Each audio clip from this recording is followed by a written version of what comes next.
Hi viewers, welcome to ಸುಷ್ಮಿ ಅಡುಗೆ ಮನೆ. ಇವತ್ತು ನಾನು ಮಾಡ್ತಿರೋದು ಈ ಸಮ್ಮರ್ಗೆ ಒಂದು ಒಳ್ಳೆ ರಿಫ್ರೆಶಿಂಗ್ ಡ್ರಿಂಕ್ ಮಾಡ್ತಾ ಇದ್ದೀನಿ.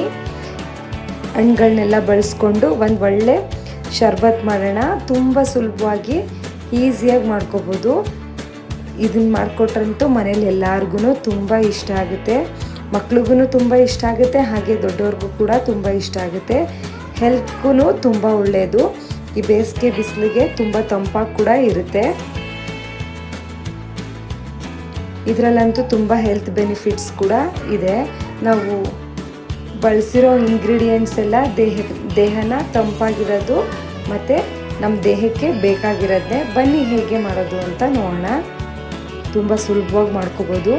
ಮೊದಲು ಒಂದು ಬೌಲ್ ತೊಗೊಂಡಿದ್ದೀನಿ. ಅದಕ್ಕೆ ಬೇಕಿದ್ದರೆ ಐಸ್ ಕ್ಯೂಬ್ಸ್ ಹಾಕ್ಕೊಳ್ಳಿ, ಇಲ್ಲಾಂದರೆ ಕೋಲ್ಡ್ ವಾಟರ್ ಆ ಥರನಾದರೂ ಯೂಸ್ ಮಾಡ್ಕೋಬೋದು. ಐಸ್ ಕ್ಯೂಬ್ಸ್ ಹಾಕ್ಕೊಂಡ್ರೆ ತಣ್ಣಗೆ ಚೆನ್ನಾಗಿರುತ್ತಲ್ವ, ಹಾಗಾಗಿ ಸಣ್ಣ ಸಣ್ಣದಾಗಿ ಕಟ್ ಮಾಡಿರೋ ಒಂದು ಅರ್ಧ ಬಟ್ಲಷ್ಟು ಮಾವಿನ ಹಣ್ಣು ಹಾಕ್ಕೊಂಡಿದ್ದೀನಿ.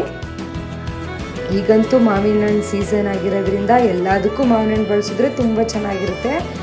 ಸೇಬನ್ನ ಸಿಪ್ಪೆ ತೆಗೆದು ತುರಿದು ಹಾಕ್ಕೊಂಡಿದ್ದೀನಿ, ಅದೊಂದು ಅರ್ಧ ಬಟ್ಲಷ್ಟು. ಒಂದು ಅರ್ಧ ಬಟ್ಲಷ್ಟು ದಾಳಿಂಬೆ ಹಣ್ಣು, 1 ಸ್ಪೂನಷ್ಟು ಚಿಯಾ ಸೀಡ್ಸ್ನ ಒಂದು ಅರ್ಧ ಗಂಟೆ ನೆನೆ ಹಾಕ್ಬಿಟ್ರೆ ಅದೇ ಒಂದು ಸಣ್ಣ ಬೌಲಲ್ಲಿ ಅರ್ಧ ಬೌಲ್ ಆಗುತ್ತೆ.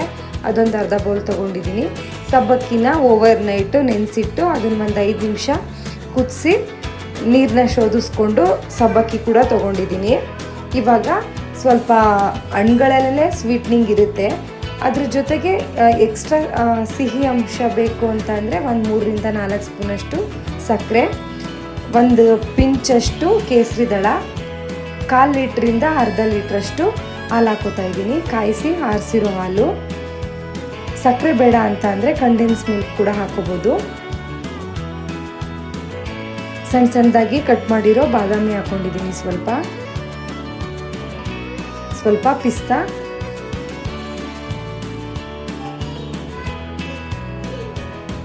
ಬೇಕಿದ್ರೆ ನಾವು ಬೇರೆ ಫ್ರೂಟ್ಸ್ ಕೂಡ ಹಾಕೋಬೋದು. ನಾನು ಇದು 3 ಹಣ್ಣು ಹಾಕ್ಕೊಂಡಿದ್ದೀನಿ, ತುಂಬ ಚೆನ್ನಾಗಿರುತ್ತೆ. ಡ್ರೈ ಫ್ರೂಟ್ಸು ಕೂಡ ಅಷ್ಟೇ. ಇವಾಗೆಲ್ಲನೂ ಚೆನ್ನಾಗಿ ಮಿಕ್ಸ್ ಮಾಡ್ಕೊಳ್ಳೋಣ. ನಾವು ಚಿಯಾ ಸೀಡ್ಸ್ ಬಳಸೋದ್ರಿಂದ ಆರೋಗ್ಯಕ್ಕೆ ತುಂಬ ಒಳ್ಳೆಯದು. ಈ ಬೇಸಿಗೆಗೆ ದೇಹನ ತಂಪಾಗಿಡುತ್ತೆ ಮತ್ತು ನಮ್ಮ ಬೋನ್ಗಳನ್ನ ಸ್ಟ್ರೆಂಥನಿಂಗ್ ಮಾಡುತ್ತೆ, ವೆಯ್ಟ್ ಮ್ಯಾನೇಜ್ಮೆಂಟ್ ಮಾಡುತ್ತೆ, ಶುಗರ್ ಲೆವೆಲ್ನ ಮ್ಯಾನೇಜ್ ಮಾಡುತ್ತೆ. ತುಂಬ ಬೆನಿಫಿಟ್ಸ್ ಇದೆ ಚಿಯಾ ಸೀಡ್ಸಿಂದ. ಡೈಲಿ 1 ಸ್ಪೂನಷ್ಟು ಚಿಯಾ ಸೀಡ್ಸ್ನ ನೆನೆ ಹಾಕಿ ಕುಡಿಯೋದ್ರಿಂದ ನಮ್ಮ ದೇಹನ ತುಂಬ ತಂಪಾಗಿ ಕೂಡ ಇಟ್ಟಿರುತ್ತೆ. ಪೈಲ್ಸ್ಗೆ ಎಲ್ಲದಕ್ಕೂ ತುಂಬ ಒಳ್ಳೆಯದು. ನೋಡಿ, ಮಕ್ಕಳು ಹೊರಗಡೆ ತಗೊಳ್ಳೋ ಸಾಫ್ಟ್ ಡ್ರಿಂಕ್ಸ್ ಎಲ್ಲ ಕೇಳ್ತಿರ್ತಾರಲ್ವ, ಅದ್ರ ಬದಲು ನಾವು ಹೆಲ್ತಿಯಾಗಿ ಮನೆಗೆ ಯಾರಾದರೂ ಗೆಸ್ಟ್ ಬಂದ್ರೂ ಮಾಡಿಕೊಡ್ಬೋದು. ತುಂಬ ನೋಡೋಕ್ಕೆ ತುಂಬ ಚೆನ್ನಾಗಿ ಕಾಣುತ್ತೆ, ಕುಡಿಯೋಕ್ಕೂ ತುಂಬ ಚೆನ್ನಾಗಿರುತ್ತೆ, ತುಂಬ ರಿಚಾಗಿ ಕೂಡ ಇರುತ್ತೆ. 1 ಲೋಟ ಕುಡಿತು ಅಂತ ಅಂದ್ರೇ ಹೊಟ್ಟೆ ಫಿಲ್ ಅಂತ ಅನಿಸುತ್ತೆ. ಹಣ್ಣುಗಳನ್ನೆಲ್ಲ ಬಳಸಿರೋದ್ರಿಂದ ದೇಹಕ್ಕೆ ಬೇಕಾಗಿರೋ ವಿಟಮಿನ್ಸು, ಮಿನರಲ್ಸು ಎಲ್ಲ ಸಿಗುತ್ತೆ.